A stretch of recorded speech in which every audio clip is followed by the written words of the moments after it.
O pai que desapareceu com a filha de 6 anos levou a menina para o Líbano. Eles entraram no país no dia 18 de março. A Polícia Internacional procura a criança.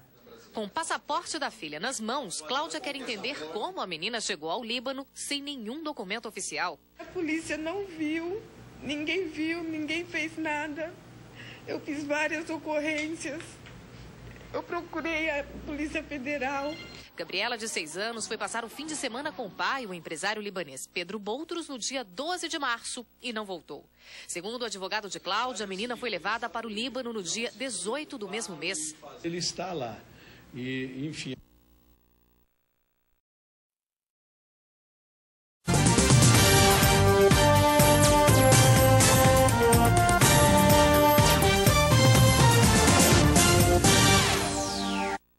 A Interpol confirmou nesta segunda-feira que uma menina brasileira de 6 anos, sequestrada pelo pai, foi levada para o Líbano. A assessoria de imprensa da Polícia Federal em São Paulo informou que não há registro de pai e filha nos aeroportos do país. A suspeita é que ele possa ter atravessado a fronteira de um país vizinho para fugir com a criança. Cláudia chegou cedo à sede da Polícia Federal, onde fica o departamento da Interpol, Organização Internacional de Polícia Criminal. A mãe de Gabriela foi buscar informações sobre o paradeiro do ex-marido, que é libanês. Em março, Pedro Boutros pegou a filha do casal para passar um fim de semana e desapareceu com a menina de 6 anos. Também vim em busca da informação, mas eu vim esperançosa, que se Deus quiser minha filha vai estar de volta. Após um encontro de mais de 2 horas, a Interpol confirmou a Cláudia que Pedro e Gabriela já estão no Líbano. A viagem foi ilegal, já que o passaporte da criança está com a mãe e também seria necessária uma autorização de Cláudia para que a menina saísse do país. Gabriela está na casa da avó libanesa, junto com o pai. A informação foi confirmada pelo governo libanês. Muito abalada, Cláudia falou sobre a fuga do ex-marido. De acordo com ela, Pedro esteve no Paraná, atravessou a fronteira para o Paraguai e de lá seguiu para o Líbano. A polícia deixou o Pedro sair com a minha filha. O Pedro pagou propina para a polícia, ele pagou 15 mil. Nosso país não tem lei, a justiça não funciona. Nos últimos 4 meses, Cláudia travou uma batalha em busca de Gabriela. Foi a várias delegacias da capital, ao fórum e divulgou na imprensa fotos da criança e do ex-marido. Desde o início, o maior medo da mãe era de que Pedro Boutros conseguisse sair do Brasil. E não tenham dúvida que nós intentaremos uma ação por danos morais contra o Estado e danos morais contra o seu Pedro Boutros, que há mais de 4 meses subtraiu a Gabriela da mãe, que ele saiu com muita facilidade do território brasileiro, em que pese a Polícia Federal ter nos garantido que os aeroportos, as fronteiras estavam fechados. Nós vamos pedir junto à Justiça para que determine a Interpol a busca dessa criança a nível internacional, com a expedição de carta rogatória e usar todos os meios necessários para que a Interpol faça cumprir a ordem judicial.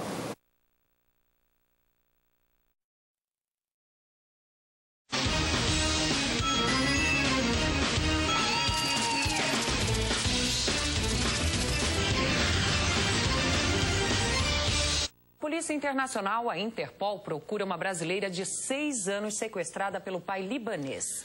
Segundo a investigação, Gabriela deixou a América do Sul pela Venezuela e agora está no Líbano. Com o passaporte da filha nas mãos, Cláudia quer entender como a menina chegou ao Líbano sem nenhum documento oficial. A polícia não viu, ninguém fez nada. Eu fiz várias ocorrências. Eu procurei a Polícia Federal. Gabriela, de 6 anos, foi passar o fim de semana com o pai, o empresário libanês Pedro Boutros, no dia 12 de março e não voltou.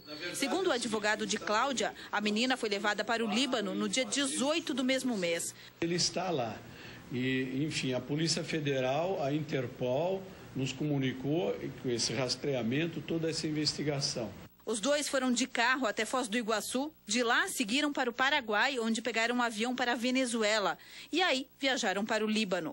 Na semana passada, o pai de Gabriela conversou pela internet com Cláudia, que se passou por uma amiga do casal.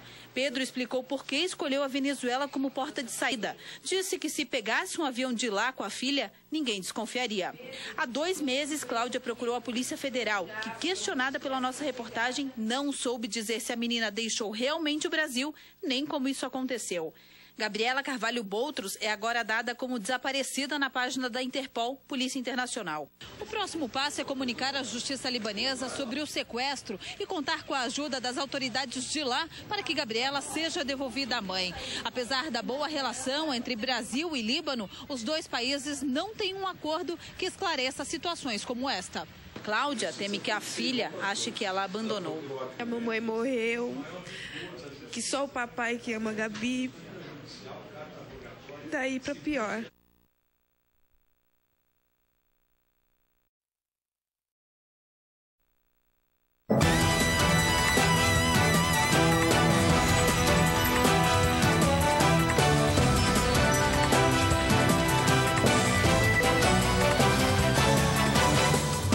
Está no ar o Jornal da Band.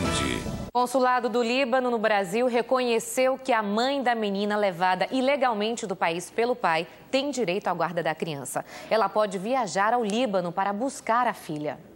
No consulado do Líbano em São Paulo, Cláudia Dias de Carvalho foi pedir ajuda para ter de volta a filha Gabriela, de 6 anos, que foi levada do Brasil pelo pai libanês. De acordo com a Polícia Federal, a menina chegou no Líbano no dia 18 de março com o pai dela, o comerciante Pedro Boutros. Separado há 2 anos de Cláudia, ele visitava a filha Gabriela a cada 15 dias. No dia 12 de março, a garota foi levada pelo pai e nunca mais voltou. O libanês Pedro Boutros foi incluído na lista de procurados da Interpol por subtração de menor. Depois de 1 hora de reunião, uma boa notícia para Cláudia. O consulado libanês entende que a guarda da menina é da mãe brasileira. Hoje eu estou muito contente, muito esperançosa, sabendo que eu tenho do meu lado o consulado libanês e o governo libanês. De acordo com o advogado de Cláudia, o cônsul explicou que Pedro Boutros cometeu crime conforme as leis brasileiras e libanesas. O cônsul nos garantiu que fará tudo para que a mãe tenha essa criança de volta. Como a criança mora atualmente no Líbano com a família do comerciante, há a possibilidade de Cláudia viajar para buscar a filha. Meu coração de mãe me diz que estou a um passo da busca da minha filha.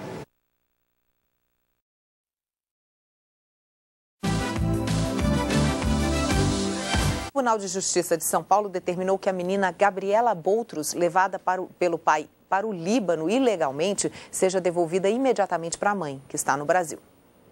A decisão do Tribunal de Justiça de São Paulo já chegou ao Líbano. Cláudia conseguiu a guarda definitiva da filha, Gabriela, de 6 anos, e agora a menina precisa retornar ao Brasil, pela decisão da Justiça brasileira. Ou seja, uma busca e apreensão da criança, Gabriela, para que ela seja entregue nos braços da mãe imediatamente. A história começou em março desse ano, quando o pai de Gabriela, Pedro Boutros, saiu ilegalmente do país com a filha. Desde então, Cláudia não encontrou a menina. Cláudia comemora a decisão, mas o coração de mãe ainda não tem alívio. Ela está desempregada e não tem como viajar para o Líbano. São 8 meses.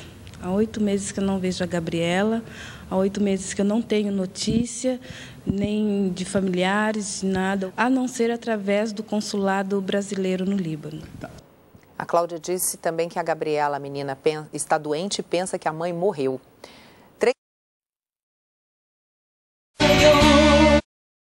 Inclusive Itamaraty, o governo nosso, já entrou no caso. Existe o advogado libanês, nosso colega Dr. Pierre Cablin, ele já está no caso, Dr. Pierre, de modo que essa busca e apreensão é para ser cumprida por 3 fatores preponderantes.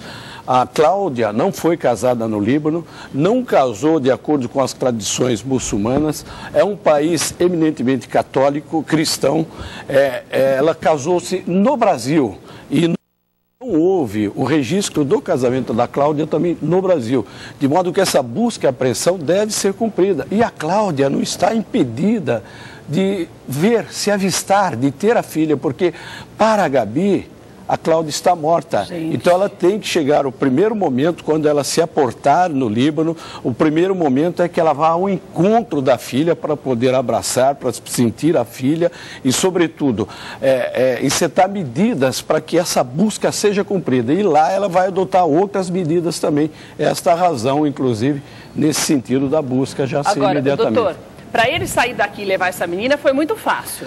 Agora, ele sabendo que a Cláudia vai para lá, ele teria a mesma facilidade lá no Líbano de sumir com essa menina ou não? Lá é mais complicado. Olha, eu diria que não, porque a Interpol está de olho nele. Eu estou brevemente, prestes a ir ao Líbano. Eu só estou aguardando o mandado de prisão a ser expedido aqui pelo Brasil. O promotor de justiça já requereu essa prisão, a nossa sugestão, o nosso pedido também. A Crimesp está empenhada neste caso. Então o Pedro pode ser preso? Pode ser preso, sim. Ele pode ser preso. É que existe as legislações lá, segundo nosso estudo, não cumprem determinadas ordens executórias. O doutor Lordello sabe bem desse aspecto.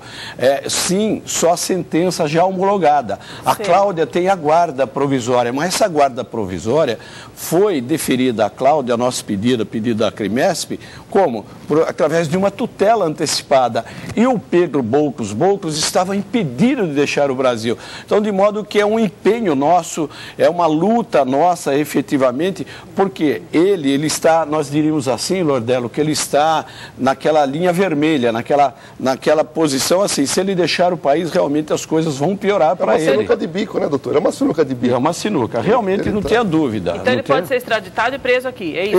Ele pode, se ele pisar no Brasil, ele vai ser preso a qualquer instante. E lá não vai acontecer nada com ele, não só devolve a menina e pronto? Olha, o nosso entendimento é esse aspecto. As leis libanesas, ela é muito protecionista, é paternalista, segundo o entendimento machista, das leis libanesas. Na verdade, eu diria assim, tem aquelas tradições, inclusive pertence ao pai e à família do pai. De modo que o nosso entendimento é que houve aqui a questão da Cláudia. Nós levantaríamos o princípio da dignidade da pessoa humana. É uma brasileira. A brasileirinha que está lá é uma brasileira nata também. O governo brasileiro já assumiu, Itamaraty está nos atendendo bem. Nós queremos agradecer aqui a público, através do seu programa. Nós também, porque que foi cobrado por aqui, a participação. É verdade, é extremamente necessária a participação do Itamaraty para que todo o andamento do processo seja feito, porque senão até a ligação entre os dois governos fica totalmente impossível. Exatamente, porque é uma questão de princípio da dignidade da pessoa humana e direitos humanos internacionais.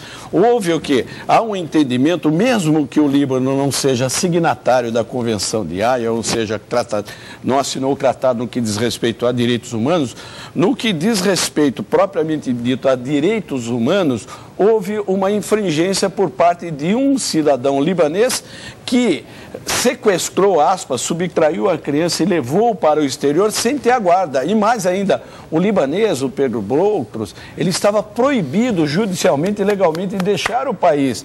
Tanto que nós ingressamos com uma ação de danos morais contra ele, pedindo R$1 milhão. E agora, para a próxima semana, nós também iremos ingressar com uma ação de danos morais por negligência, sim, da Polícia Federal. Porque, olha a vulnerabilidade dos nossos aeroportos. Sai uma moreninha bonita, com um cidadão palha, cor palha, claro, cabelo vermelho, branco totalmente. Vermelho. Olha a vulnerabilidade. Mas se uma criança documento, vai ver que o documento era bem falsificado. Não tenha dúvida, ele falsificou tudo, deve ter falsificado documentos judiciais e isso a Cláudia vai denunciar tudo nesse sentido. Uma mãe, porque tinha que ter uma mãe. Ou uma autorização assinada sua. É verdade. Agora, porque sozinho não sairia. Ele sozinho, sem a figura da mãe, também não seria liberado. Mas isso aí pode ter pago alguém, né? Tá cheio agora de você imagina o que não sai dentro do isopor, não? Transplante, tráfico de órgãos. O que não sai? As nossas fronteiras, os nossos aeroportos estão vulneráveis. É verdade. Nós temos que tomar, é preciso maior rigor, é preciso que o governo brasileiro se atenha nesse aspecto, nesse sentido. Verdade. E a Polícia Federal fique mais atenta nesse sentido. É verdade. Ô, Cláudia, você está a menos de... Vamos colocar um pouquinho mais assim, que é para dar tempo de você chegar... conversar lá no consulado, sei lá como é que vai ser, mas você está a menos de 28 horas de reencontrar sua filha. Eu acho que você deve estar na expectativa por causa da saudade, mas você também deve estar com medo da reação dela, porque se a menina acha que você morreu, é claro que ela vai se assustar quando ela te ver. Né? E você já pensou nesse encontro, no que você vai falar para ela? Sei lá, assim, também não sei. Eu não tenho filho, mas não sei. É uma situação extremamente delicada, porque assim, estou apreensiva. Ontem passei a tarde inteira falando com o Dr. José Beraldo, a manhã toda falando com o Dr. José Beraldo, porque eu não me controlo a emoção. Eu também me pergunto como que eu vou agir, o que vai acontecer comigo, como que eu vou olhar para minha filhinha e ela olhar para mim. Eu tenho certeza que só dela ouvir minha voz ela vai me reconhecer. Porque os meus sogros, eles moram num apartamento e é no 3º andar. Então, só de gritar dá para ouvir, porque a sacada fica de frente, a sala fica de frente para a sacada. Sei. E a partir do momento que ela escutar minha voz, a primeira coisa que ela vai sair é procurar onde eu estou. Então, você acha que ela vai reconhecer a sua voz? Vai, minha filha então, vai você acha que na sua cabeça, você acredita que ela não tem entendido bem esse negócio de morte? Não, ela não entendeu, até mesmo porque a Gabriela é muito inteligente. A minha filha mamou no peito até 3 anos e meio. Ela tem 7, né? Ela tem 6 anos, fez 6 anos este ano. O Pedro pegou a Gabi de mim com 5 anos. Então, o vínculo, ela dormia comigo até o dia que ele pegou a minha filha de mim. E você tem conseguido dormir esses dias, sabendo que você vai encontrar? Hoje eu não dormi. Na verdade, hoje eu não consegui dormir, estou sem sono, a adrenalina está a 1000, meu coração está disparado, porque cada 1 hora que passa, cada segundo que passa, eu me sinto me aproximando da minha filha. E a primeira coisa que eu vou fazer, eu vou abraçá-la, eu sei que eu vou chorar muito, porque já sou muito emotiva. Eu não vou falar para ela, filha, a mamãe está viva, porque ela vai me ver, eu não quero assustá-la. Mas você não tem medo da reação dela? A minha filha é forte. A minha filha é forte, como eu. Eu tenho certeza que ela sabe que a mamãe não... No fundo dela, ela sabe que a mamãe está procurando ela, porque eu sonho com a minha filha todos os dias. Eu escuto ela me chamando. Você acha que ela vai entender que o que aconteceu, você não teve culpa? Ela vai ficar um pouco confusa. Ou você acha que ela vai pensar que você sumiu? Não quis mais ela?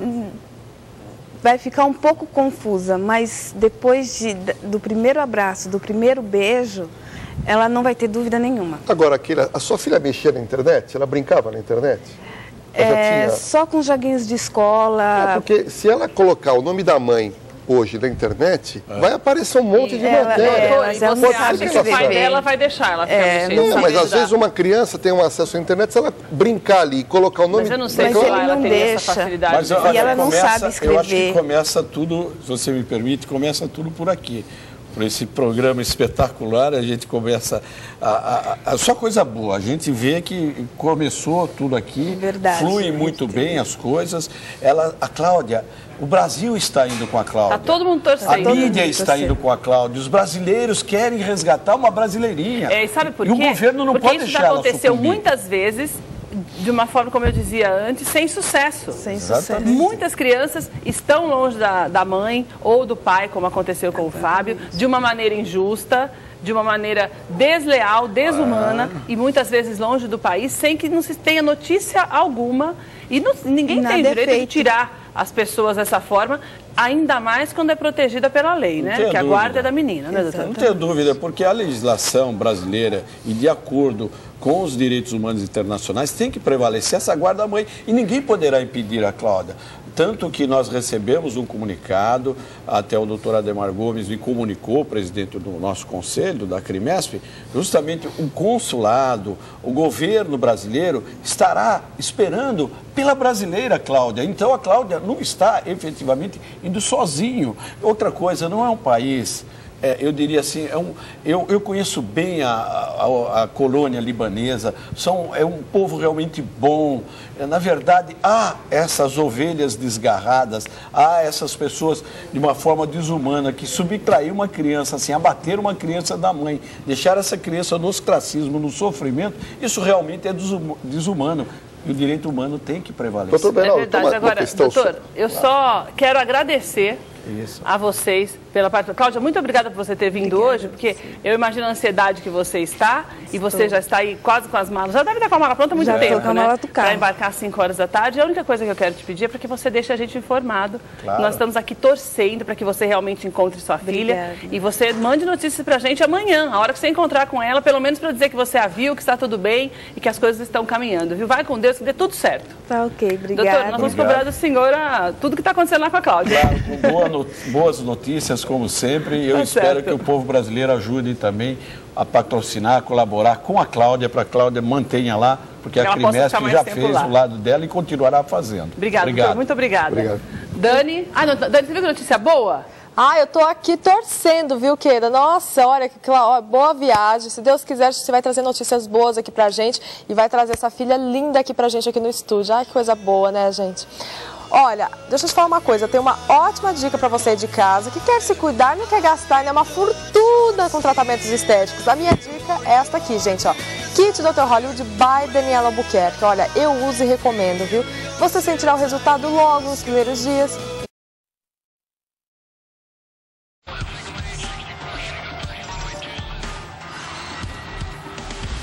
O fim de um mistério. A polícia investiga a morte de uma advogada que estava desaparecida há 6 meses. O corpo dela foi encontrado como indigente. Patrícia estava desaparecida desde maio deste ano. Dona Geni, desesperada, espalhou cartazes com fotos da filha pela cidade. Eu não aguento mais. Angústia, não durmo, eu não tenho vontade de mais nada. A angústia durou 6 meses. Na última sexta-feira, uma notícia sobre o paradeiro de Patrícia. Um pescador de Paraty, no Rio de Janeiro, viu a reportagem do caso e reconheceu a advogada. Ele contou para a dona Geni que Patrícia esteve na cidade. O advogado e a mãe de Patrícia foram a Paraty e descobriram na delegacia que ela morreu no dia 11 de maio, 6 dias depois do seu desaparecimento. O corpo da advogada foi encontrado no mar e as roupas dela em cima de uma pedra em uma praia de difícil acesso. Um exame que compara digitais confirmou: o corpo é mesmo de Patrícia. A causa da morte foi registrada como afogamento, mas a família não acredita em acidente.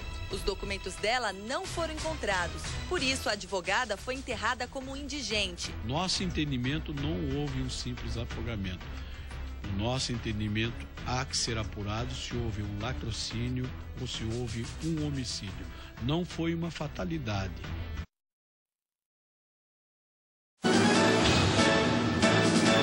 Que está aí, Sombra? Ao doutor Lúcio França, que é da Comissão de Direitos Humanos da OAB e do Grupo Tortura Nunca Mais. E o doutor Beraldo, que é advogado criminalista. Vamos saber.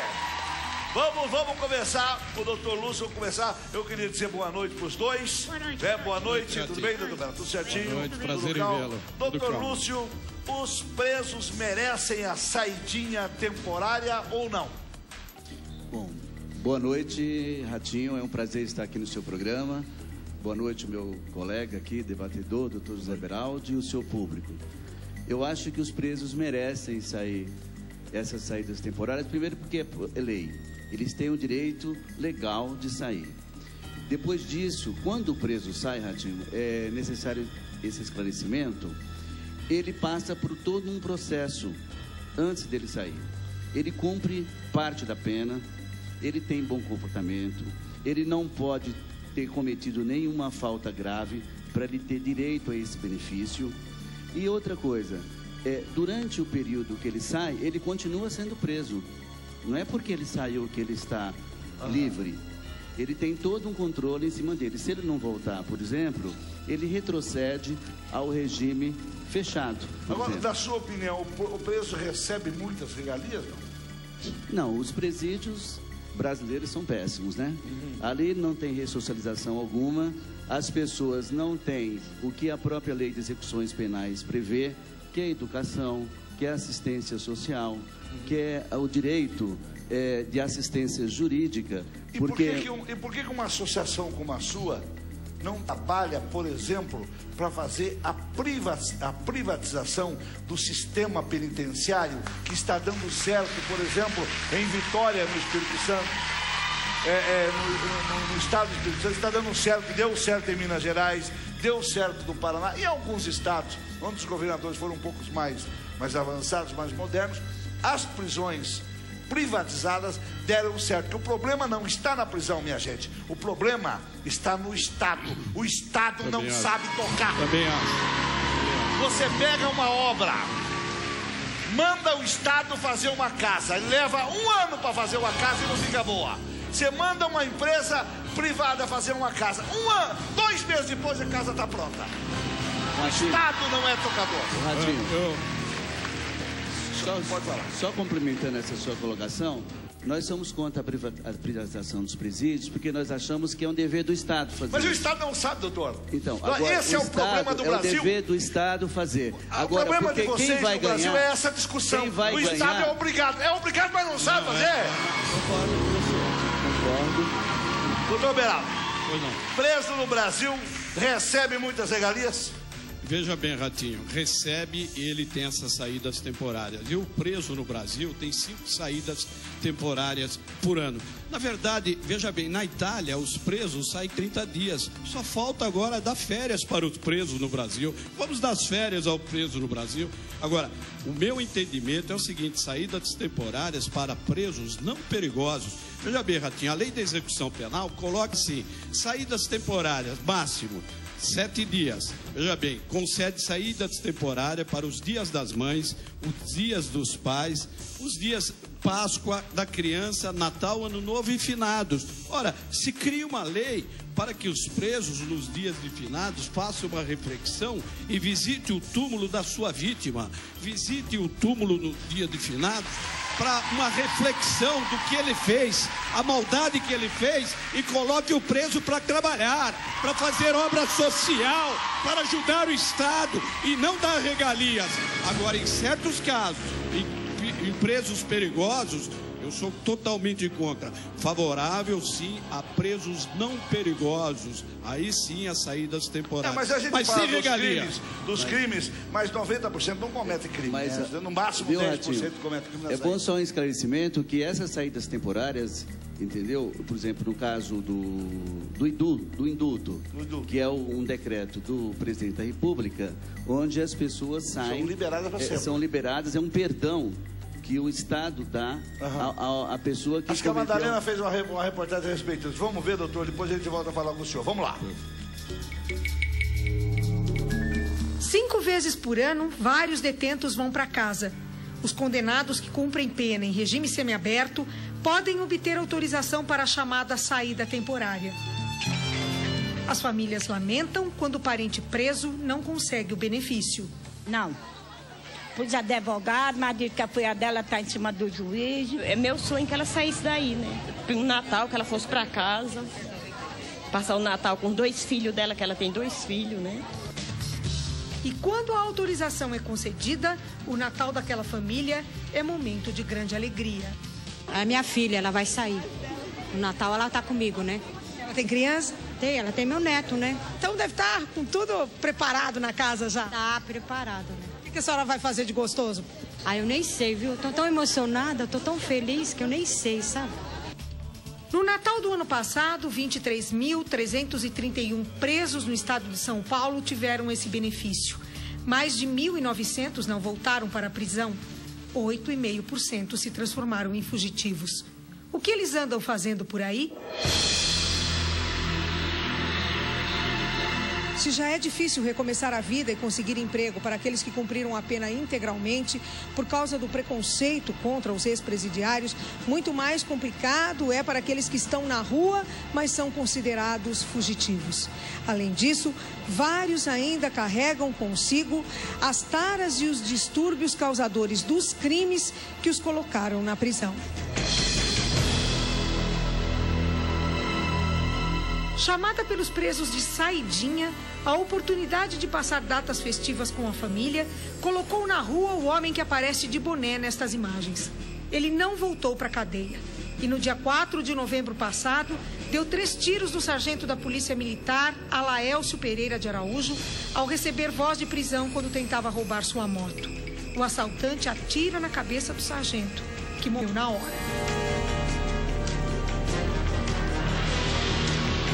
O benefício da saidinha também devolveu para as ruas Manuel Lopes de Araújo Filho. Ele é o homem que manteve em cativeiro a filha de Viviane. A menina de 9 anos pediu ajuda para a polícia através do telefone 190. Ela foi sequestrada com a ajuda de uma prima de 14 anos, amante do fugitivo de um presídio de Tremembé. O caso comoveu o país porque a menina ficou presa por 13 dias num guarda-roupas, foi espancada e houve tentativa de vendê-la pela internet para prostituição infantil. Hoje tive que tirar ela daqui. Já falaram até que ele estava aqui, andando aqui por perto. Rondando sua casa? É. A mãe da criança mostra pela primeira vez a vestimenta que a menina era obrigada a usar durante os dias de cativeiro. A manga de uma blusa de adulto foi transformada num top. Outra manga, desta vez de uma camiseta preta, era a saia da menina, com uma abertura bem na frente. Ela era obrigada a ficar sem calcinhas. As roupas que ela usava no dia do sequestro foram rasgadas. Ao ser resgatada, a menina encontrou um pedaço de pano e amarrou deste jeito, para improvisar uma calcinha. O acusado, que já tinha sido condenado por estuprar menores, continua foragido. A justiça tem que saber quem era quem. Quem é quem para poder pôr na rua. Porque tem muitos aí que se aproveitam dessa situação para fazer crimes, cometer crimes, né? Mas conheço pessoas também que saem e voltam direitinho. Eu acho assim que o governo lá dentro tinha que pôr o psicólogo para saber quem é o certo, quem é o errado. E do mesmo jeito que ele fez com a minha filha, pode fazer com outras crianças e com outras pessoas, estragar outras famílias, né?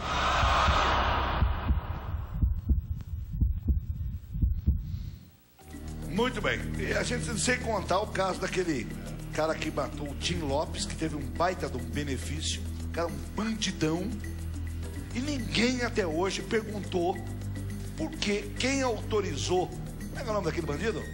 Zeu. Quem autorizou o Zeu a sair? Por que autorizou?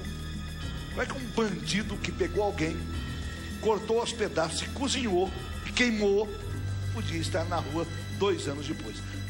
Ninguém respondeu. Com tanta gente possivelmente recuperada dentro do presídio, por que escolheram aquele bandido para liberar? Coincidência? É coincidência só na cabeça de vocês. Para mim aí tem. É só procurar que acha. Senhor presidente, mas eu quero só uma explicação. Só vai me responder. Está certo. Eu vou aqui, eu mato o doutor Beira. Dou um tiro. Pá, mato ele. Aí eu vou para cadeia. Quando eu mato ele e vou para cadeia, eu tenho o meu filho. O Estado paga para minha família. Eu estou preso, o Estado paga para minha família porque eu estou preso. Então eu tenho que dar um salário para minha família.